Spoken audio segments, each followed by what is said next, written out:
वंचित बहुजन आघाडीवर टीका करणे म्हणजे ब्राह्मणवादी आणि मनुवाद्यांनी आंबेडकरी चळवळ संपवण्यासाठी निर्माण केलेली यंत्रणा आणि यामधूनच लाचार हरिजनांना रोजगार मिळतो. ज्या काँग्रेसने डॉक्टर बाबासाहेब आंबेडकरांना 2 वेळेस षडयंत्र रचून पराभूत केले, ज्या बाबासाहेबांना काँग्रेसने केंद्रीय मंत्रिपदाचा राजीनामा देण्यासाठी मजबूर केले, ज्या इंदिरा गांधी आणि राजीव गांधीने ओबीसी आरक्षणाला विरोध केला, मंडल आयोग हा लागू होऊ दिला नाही, डॉक्टर बाबासाहेब आंबेडकरांना भारतरत्न देण्याचे नाकारले, ज्या राहुल गांधींनी योग्य वेळ आल्यास आम्ही आरक्षण संपवू असे वक्तव्य केले, हे सर्व काँग्रेसने केले आहे. पण हे हरिजनांना दिसत नाही.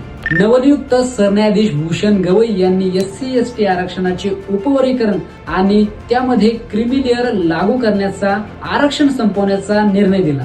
यावर ऍडव्होकेट प्रकाश आंबेडकर हे पूर्वीच म्हणाले होते की वडिलांनी चळवळीचे वाटोळे केले आणि पोराने सरन्यायाधीश होण्यासाठी आरक्षण वाद्याचे आणि तुमचे वाटोळे केले. हाच आरक्षण विरोधी निर्णय सर्वप्रथम लागू करणारे राज्य कर्नाटक आणि तेलंगणा आहे. यामध्ये काँग्रेसची सरकार आहे. काँग्रेसने तेलंगणा आणि कर्नाटकमध्ये SC/ST हक्काचा निधी, त्यांच्या विकासाचा निधी हा इतरत्र वळवला आहे.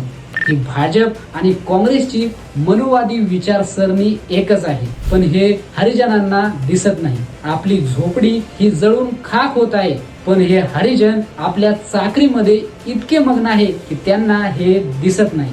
जेवढे धोकादायक आंबेडकरी चळवळीसाठी भाजप आणि काँग्रेस आहे, तेवढेच धोकादायक हे हरिजन आहे. कारण की हरिजन हे ब्राह्मणवादी आणि मनुवादी यांचा अजेंडा राबवण्याचे काम करत आहे. तर या हरिजनापासून सावध राहा. जो कोणी संविधान, बाबासाहेब, आरक्षण यांच्या विरोधात असेल, त्याच्या विरोधामध्ये लढण्याचे काम ही वंचित बहुजन आघाडी करत राहील. कारण की वंचित बहुजन आघाडीचे कार्यकर्ते हे हरिजन नाहीत, तर आंबेडकरवादी आहेत.